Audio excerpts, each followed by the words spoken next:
Hey everyone, I'm Tyler. I don't really do videos very often, although I want to start getting into videos. So I'm hoping that this is going to be the first of many. I've never really been very comfortable with doing videos. I've always been the one behind the camera. So hopefully we can change that because I'm really stepping out of my box here. But I really want to show people this car that I've got here, and I just want to show this and maybe inspire other people to actually do cool builds like this and do something that's not really typical, what most people wouldn't do because they think it's impossible or just, not really sane. So behind me is, I've got my 71 Dodge Demon. Inside, I've got a 6.7 liter Cummins.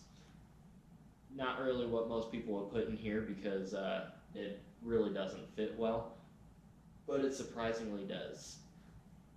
So I'm going to take you guys around and we're actually going to kind of take a look around. If you have any questions about the car, please let me know because I love talking about this thing and I'm hoping to start making more videos about this, and hopefully this is the first of many. So some things I did to the engine, starting over here, is I've got the ATS Aurora 5000. This was originally for a 24 valve Cummins, but the guy that I got it from, I think he ended up wrecking his truck before he could actually install it. So that's brand new. Also, I've got just a second gen manifold here, a valve cover that came from Beans Diesel Performance. The guys over there are great, and they put up with my stuff trying to put this bad boy on here, which I love this logo. Then I've also got a Mishimoto intercooler, air to water. It's rated for, it's the 1500 horsepower one that they have, so it's the largest intercooler that they make for air to water. It would have been nice to fit an air to air in here, but I just don't have the room. Also, I want AC. So, also I've got a radiator that I moved. Originally, they're the top style where the tanks are on the top and bottom. Instead, I went for this lower style, which actually fits up here. I had to trim all along here and go all the way around, which kind of sucks because this was pristine, but also it, as you can tell, it just wouldn't fit it no matter how much I tried. So I ended up moving up here. This is actually made for an S10 with an LS swap. It's I believe it's a triple row dual pass radiator with dual spall fans, and we've got a nice fan shroud here. As you can tell, I'm not that great at being on camera yet, so hopefully we'll get there one day. Other things I've had to do is I've got a QA1 K-member down here, and I had to modify and make my own engine mounts down here. Let me get a light.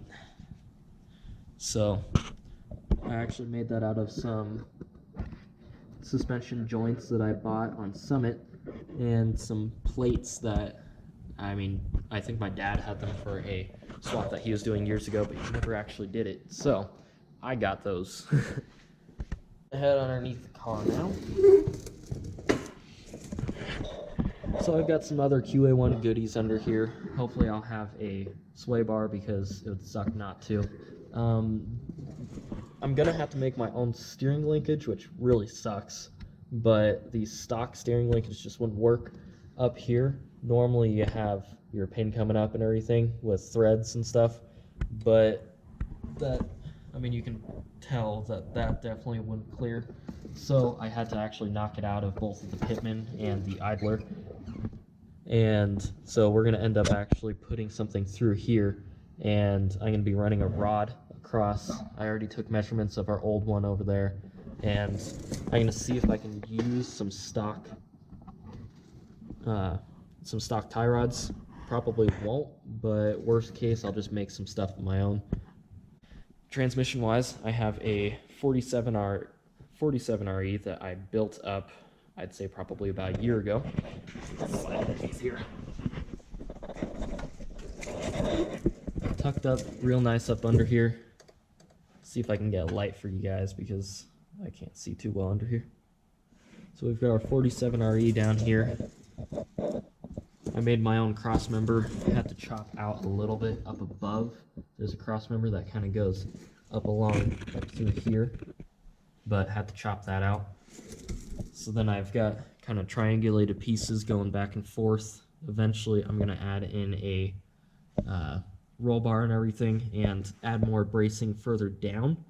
But for now I've got this. I've got my subframe connectors and everything going back. Our trans is going to be controlled by the Anteater because really they're kind of the only place that I know of that kind of had a way of working with transmissions that I kind of liked, and also I kind of like everything else that they do over there. Things that I've got going on in the rear, so far not too much other than we've got some fueling over here. I've got my fast lift pump. I've worked with the guys over at Fast for a few things for our shop, and the guys over there are really nice. I've talked to them even on their calling in for some issues that I had with setup, and I had gotten the wrong pump, and they got me set up within, I think, probably about 10 minutes. So those guys are pretty cool. So I've been working with them for this. Other things, I had some rust going on down in here. As you can tell, I kind of got rid of it, and I put in some spray that's normally put into like the Chevys, but I figured it was actually surprisingly close enough to the actual body color of the Demon, which is a B2 blue. Right down over here I've got one of my 2 batteries and also the fuel cell that I'm putting in with a sump, which that's going to be going up right along up here.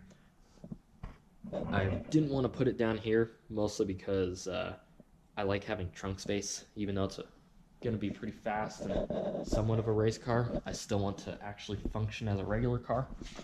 So now we're in the car. It's mostly original in this car, so I can show you guys around. So we've got our beautiful bench seat here. Unfortunately, underneath where I'm sitting, it's not so beautiful anymore. Don't worry, it wasn't me. Also, poor door handle over here.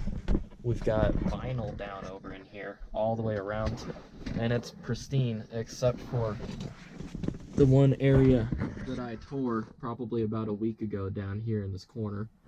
I've got the back seats in storage, so I'm going to be bringing those back up, but I had to make a firewall for that fuel cell that's going back in there, including the batteries that are going back over in that corner. But I even still have the bilge seat and everything that's actually in there. Our headliner is looking great too, right up in here. All the way around. It's kind of low light, so it's kind of hard to see what's actually going on. This is an original AC car. I do also, for the radio, I do have the original stereo, and I'm going to be putting that back in. But this was an original AC car, and I'm hoping to actually make the AC function again. Also, I mean, this was pretty well baseline Demon. This wasn't really any of the nice 340 cars or anything. We've got column shift and stuff, which I am keeping column shift. So hopefully we're going to be keeping that in. I've got a nice cable kit for that. But what we're going to be doing for gauges is I'm hoping to go to a Holly dash, because I can't get anything off of the Anteater down below for speed or anything, so I'm going to have to tap into all that for all our speedometer stuff, but I can't really do that. So instead, I'm going to be going with the Holly dash. I'm hoping to go with a 12-inch, which I believe if I cut literally down at this bottom line right here, it might just fit. And I think it'd look really nice to have this nice area. I'll retain those switches for my lights and wipers, which, even though I already deleted the wipers because they don't fit right now, but in the future, we're gonna have wipers. But I don't like any of these gauges. I like the look of them, but I don't need to know that my alternator is going up to 40 amps of charge. That temp gauge never worked. Fuel gauge never worked. Our lights over here, the dummy lights, those worked, but they were annoying. Also, the oil light always flashed constantly, so we're going to be getting rid of all that and going to actual gauges that I can read. So to end all that, I know I definitely missed a lot because, once again, I kind of start rambling whenever I'm talking about cars like this, and I kind of get on a train of thought, kind of get away, kind of like I am right now. So if you guys have any questions, please just let me know in the comments or anything. I'm hoping to do a lot more videos like this about this car, and instead of it being like an update style video like this was, they're going to be of me actually doing things to the car, or possible updates if you guys really have a lot of questions, and I may have to do another one of these just answering all you guys' questions. But I'm hoping to do this a lot more, and thank you guys for sticking around.